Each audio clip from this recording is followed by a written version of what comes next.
কোনো নারীর সবচেয়ে বড় নিরাপত্তা হচ্ছে তার নিজের কাছে কিছু টাকা থাকা। এটা বলেছেন মার্কিন লেখিকা ক্লেয়ার বুথ। আমি এবং আমার কাছের বা দূরের অসংখ্য নারীকে দেখেছি দিনের পর দিন সম্পূর্ণ শূন্য হাতে দিন কাটিয়ে দিতে।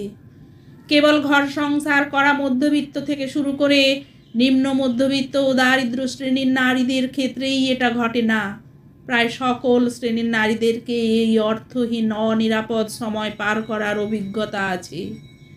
এটা প্রচণ্ড রকম একটা পরনির্ভরশীল জীবন। বলতেই পারেন যে স্বামী বা পরিবারের কর্তা ব্যক্তি যদি নারীর সকল চাহিদা মিটিয়ে রাখেন, তবে তার নগদ টাকা থাকার দরকার কি? দরকার আছে।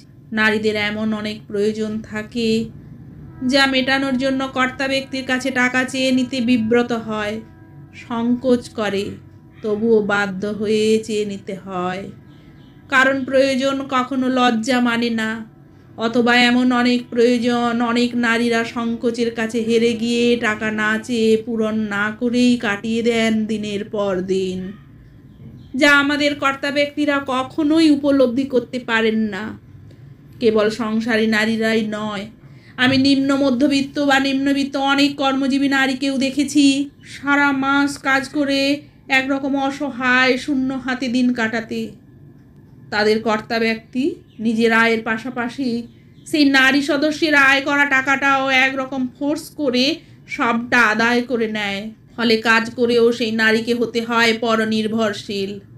অথচ এসব নারীদের নানা রকম প্রয়োজন মোকাবিলা ছাড়াও কখনো কখনো এমন কিছু বিপদ মোকাবিলা করতে হয় যার জন্য সে প্রস্তুত থাকে না। সেই সময়টায় তার হাতে কিছু টাকা না থাকায় সে যে পরিমাণ অসহায় বোধ করে তা কেউ বুঝতে পারবেন না, কেবল ভুক্তভোগী ছাড়া। তবুও পুরুষ বা কর্তা ব্যক্তিদের মধ্যে বেশিরভাগই তাদের সেই অসহায়ত্বটা বোঝার চেষ্টা করে না। পক্ষান্তরে তাদের ওপর নানা রকম নিয়ম নিষেধের দেওয়াল তুলে দেয়।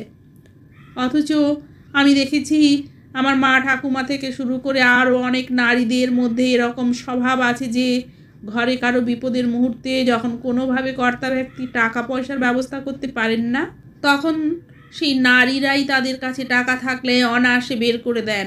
সেই কঠিন মুহূর্তে পাশে দাঁড়ান নারীরাই, এবং তারা নিজ প্রয়োজনে খরচের বেলায় খুবই হিসেবি। তারা নিজেদের কাছে কিছু টাকা থাকলে সে টাকা অপ্রয়োজনে খরচ করেন না, কেবল অনেকটাই নিরাপদ বোধ করেন, যা তার জন্য ভীষণ দরকার। এখন বলতে পারেন সবার এই অবস্থা নেই যে ঘরের নারীদের হাতে কিছু টাকা রেখে দেবেন, এটা অবশ্যই ঠিক। তাই বলে সকল নারীকে কর্মজীবী হয়ে যেতে হবে সেটাও আমি বলছি না। তাদেরকে অন্তত ঘরে বসে হলেও কিছু টাকা আয় করার সুযোগ তো দিতে পারেন। এখন প্রযুক্তির কল্যাণে অনেক নারীরাই ঘরে বসে নিজের সংসার সামলে নিজের জানা কাজটা নিয়ে উদ্যোক্তা হয়ে কাজ করার সুযোগ পাচ্ছেন, যেখানে কিছুটা সময় দিয়ে নিজের উদ্যোগ প্রেজেন্ট করলে কিছুটা আয় নিশ্চিত করা কঠিন কিছু নয়।